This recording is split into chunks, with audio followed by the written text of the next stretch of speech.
तेज आंधी तूफान और बाढ़ से बचाने के लिए एक गांव से दूसरे गांव तक जाने के लिए ऐसा पुल का निर्माण किया गया है जिसे देखने के लिए हर कोई यहां पहुंच रहे हैं। और इस पुल की खासियत क्या है, इस पुल का निर्माण कार्य आखिर कैसे किया गया है, कुछ तस्वीर दिखाने की कोशिश करूं तो सबसे पहले निचले हिस्सा को देख सकते हैं। और नदी का ये तेज धारा है और नदी का पानी इसी रास्ते से गुजरता है। और जब भी नदी में पानी आता है तो लोगों को इस पार से उस पार जाने के लिए काफ़ी कठिनाई का सामना करना पड़ता है, क्योंकि सामने काफ़ी बड़ा आबादी है। गांव से निकलने के लिए मात्र एक यही रास्ता है, लेकिन इस रास्ते पर ऐसा पुल का निर्माण किया गया है। जाने के लिए ऐसे पुल का निर्माण किया गया है जिस पुल में आपको एक भी पिलर दिखाई नहीं देगा, कोई भी सहारा नजर नहीं आता है। इस पुल की मजबूती आखिर किस पर टिका हुआ है और इस पुल की मजबूती कितना खास दिया गया है, कुछ तस्वीर दिखाऊं तो देख सकते हैं। साइड से बैरिकेटिंग किया गया है, जो लोहा वाला जाली है उससे बैरिकेटिंग किया गया है। यहाँ पर आपको एक केबल तार दिखाई दे रहा होगा,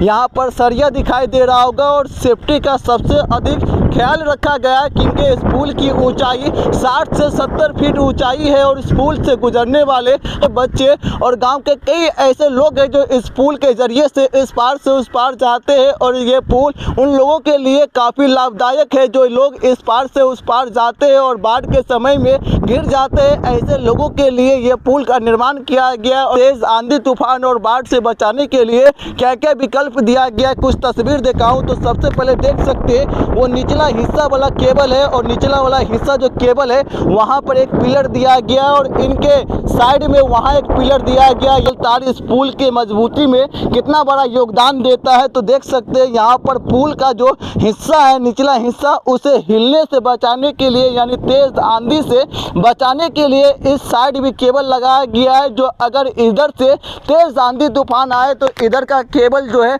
वो टाइट रखे पुल को, और पुल को इस पार से यानी पुल को पलटने न दे और पुल को यहाँ से खिसकने न दे। इसीलिए इस केबल को भी यहाँ लगाया गया। और केबल ये जो पुल की मजबूती है, नीचे दिखाऊं तो नीचे देख सकते हैं यहाँ पर भी एक केबल लगाया गया है। और उसके अलावा यहाँ पर एक केबल है और ऊपर देख सकते हैं 6 केबल यानी 3 केबल इस साइड में और 3 केबल इस साइड में। और केबल के जरिए से इस पुल का निर्माण किया गया, यानी इस पुल की जो कुल ऊंचाई है 70 से 80 फीट ऊंचाई है और इनकी कुल लंबाई 400 फीट होगा। इस पुल में एक भी पिलर पाया नहीं है और बगैर पिलर पाया का सिर्फ केबल तार के सहारे चल रहा है। और इस पुल की मजबूती काफ़ी बेहतर तरीके से इस पुल की मजबूती का भी ख्याल रखा गया है, क्योंकि ये नेपाल है और जगह पर इसी तरीके का पुल देखने को मिलता है। जैसे एक बाइक चालक भी आ रहा है और इसी पुल से इस पार से उस पार जाएंगे और वहाँ से यहाँ भी आते हैं, क्योंकि ये रास्ता वैकल्पिक रास्ता है और बाढ़ के समय में यही एक रास्ता है जो एक गांव से दूसरे गांव के लोगों को आने जाने में बेहतर सुविधा देता है। और नदी का दृष्टि दिखाऊं